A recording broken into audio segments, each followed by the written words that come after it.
পুষ্পা ৰাভা, কনক হুজৰে ডাঙৰীয়া কালি ৰিটায়াৰ হৈছে দেখোন,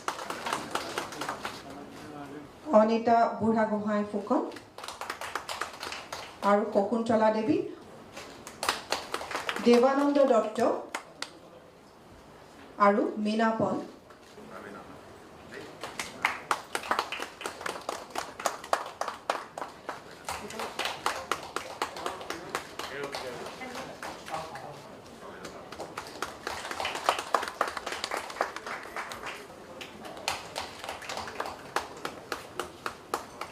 লীনা দেৱী,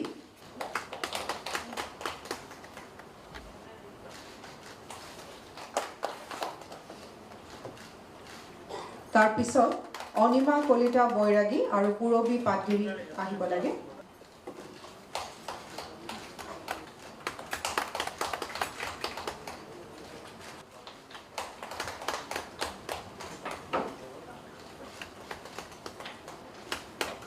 দিলীপ কুমাৰ নাথ, মনিষা বৰুৱা,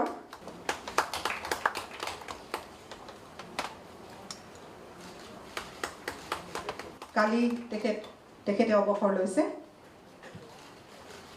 ৰূপালী কলিতা আৰু বীণা দাস মেধি।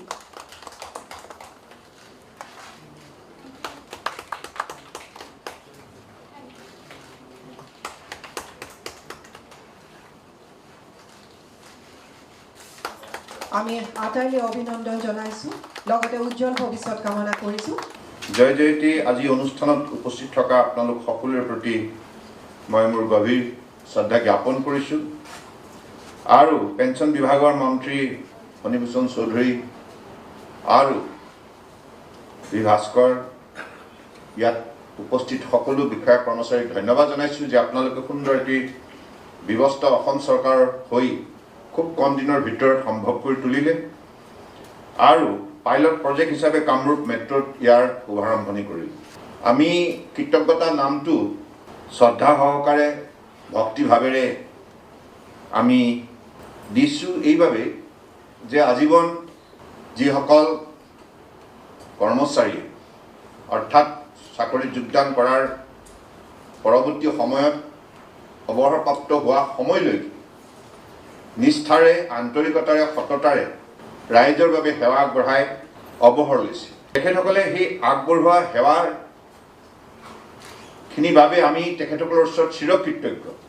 আজি শিক্ষক শিক্ষয়িত্ৰীসকলে ভাল মানুহ গঢ়াৰ ক্ষেত্ৰত তেখেতসকলে যি দায়িত্ব পালন কৰিছে, সামাজিক দায়িত্বৰ লগতে এটা আধ্যাত্মিক দায়িত্ব পালন কৰিছে। শিক্ষক শিক্ষয়িত্ৰীসকলে মাতৃ পিতৃৰ ভূমিকাও পুত্ৰ কন্যাৰ দৰে ছাত্ৰ ছাত্ৰীসকলৰ ক্ষেত্ৰত পালন কৰিছে। গতিকে এই উল্লেখযোগ্য সেৱাখিনি সমাজে যাতে সদায় শ্ৰদ্ধা সহকাৰে গ্ৰহণ কৰে আৰু শ্ৰদ্ধা সহকাৰে মনত ৰাখে, ইয়াৰ বাবেই কৃতজ্ঞতা। কৃতজ্ঞতা শব্দটোৰ তাৎপৰ্যটো সেইটোৱেই। We must be grateful to those people who have contributed enormously for the growth of our society, for creating quality human resource in the society, also to create sense of humanity, friendship, and also coordination, cooperation to each other. This is how a quality human society can be developed. গতিকে আপোনালোকৰ যিখিনি অৱদান কোনো যুক্তিতে সমাজখনে পাহৰি যোৱা উচিত নহয় আৰু পৰম্পৰাগতভাৱে এই ধাৰাবাহিকতাটো আমাৰ সমাজত অটুট থাকিব লাগিব সৰ্বকালৰ বাবে। কৃতজ্ঞতা তাৰমানে কোনোবা ব্যক্তিয়ে নিষ্ঠাৰে যিখিনি সেৱা আগবঢ়াব সমাজখনৰ বাবে, সেই সেৱাখিনিক যদি কোনোবাই শ্ৰদ্ধা সহকাৰে ইয়াক সম্বোধন কৰে, তেতিয়াহ'লে স্বাভাৱিকতে সমাজখনত সেই আন্তৰিকতাটো গঢ় লৈ উঠে আৰু মানুহে ভাল কাম কৰাৰ উৎসাহ পায়। ভাল কাম কৰিবৰ কাৰণে মানুহক আপুনি মই সকলোৱে উৎসাহিত কৰিব লাগিব আৰু ভাল কামক প্ৰশংসা কৰিব লাগিব। ভাল কাম যুগে যুগে অমৰ। সত্য কাম কা কভি মৃত্যু নেহি হোতে। মানুহ জন্ম হয়, মানুহ মৃত্যুৰ মুখত পৰে, এইটো স্বাভাৱিক যাত্ৰা। কিন্তু ভাল কাম যুগে যুগে অমৰ হৈ থাকে। গতিকে সেইবাবে ভাল কাম কৰাৰ বাবে আজি আপোনালোকক আমি কৃতজ্ঞতা জ্ঞাপন কৰিছোঁ। আৰু আপোনালোকৰ ভাল লাগিব, কাৰণ আপোনালোকে এতিয়া হয়তো আকৌ আপোনাৰ মনটো ঘূৰি গৈছে সেই যোগদান কৰা দিনলৈ, হয়নে? প্ৰথম শ্ৰেণী কোঠাত প্ৰৱেশ কৰি যোগদান কৰি আনুষ্ঠানিকভাৱে চহী কৰি পেলাই যিটো আপোনালোকে শিক্ষানুষ্ঠানৰ দায়িত্ব গ্ৰহণ কৰিছিল, সেই দায়িত্বটোক নিষ্ঠাৰে, আন্তৰিকতাৰে, সততাৰে সম্পূৰ্ণ কৰাৰ ক্ষেত্ৰত আপোনালোকে যি যাত্ৰা আৰম্ভ কৰিলে যোগদান কৰাৰ দিনৰ পৰা অৱসৰপ্ৰাপ্ত হোৱালৈকে, এই যাত্ৰাৰ সময়ছোৱাত কেনেধৰণে আপোনালোকে অভিজ্ঞতা বুটলিবলৈ সক্ষম হ'ল, তিতা কেহা, ভাল বেয়া, হয়নে? গতিকে সেই কথাবিলাক হয়তো আপোনালোকৰ আজি স্মৃতিত পুনৰ সজীৱ হৈ উঠিছে। দিছ ইজ ৱাই দিছ কৃতজ্ঞতা। আমাৰ সমাজখন এজনে আন এজনৰ প্ৰতি কৃতজ্ঞ হৈ থাকিব লাগিব, আৰু তেতিয়া সমাজখনত মানৱীয় প্ৰমূল্যবোধটো জীয়াই থাকিব। মানুহে মানুহৰ বাবে মানৱীয় অনুভূতিৰে কাম কৰিব, নহ'লে মানুহে মানুহৰ বাবে কিয় কাম কৰিব? আমি আজি আমাৰ যিসকল উপৰি পুৰুষ, প্ৰবাদ পুৰুষ, মহান মনীষী, তেখেতসকলৰ ভাল কামক লৈ পেলাই আমি কিমান গৌৰৱান্বিত। তেখেতসকলৰ ভাল কামবিলাকক মনত ৰাখিয়ে অনুপ্ৰেৰণা লৈ তাৰ পৰাই আমি ভৱিষ্যত প্ৰজন্মক গঢ় দিয়াৰ বাবে প্ৰয়াস কৰোঁ। It is a kind of encouragement from generation to generation, inspiration from generation to generation. This legacy cannot be stopped. This quality legacy of mankind always be sustainable if there is a value of life, value of thinking, value of contribution, value of work. This is what human life all about. সেইকাৰণে মানৱ জীৱনটো ইমান সুন্দৰ।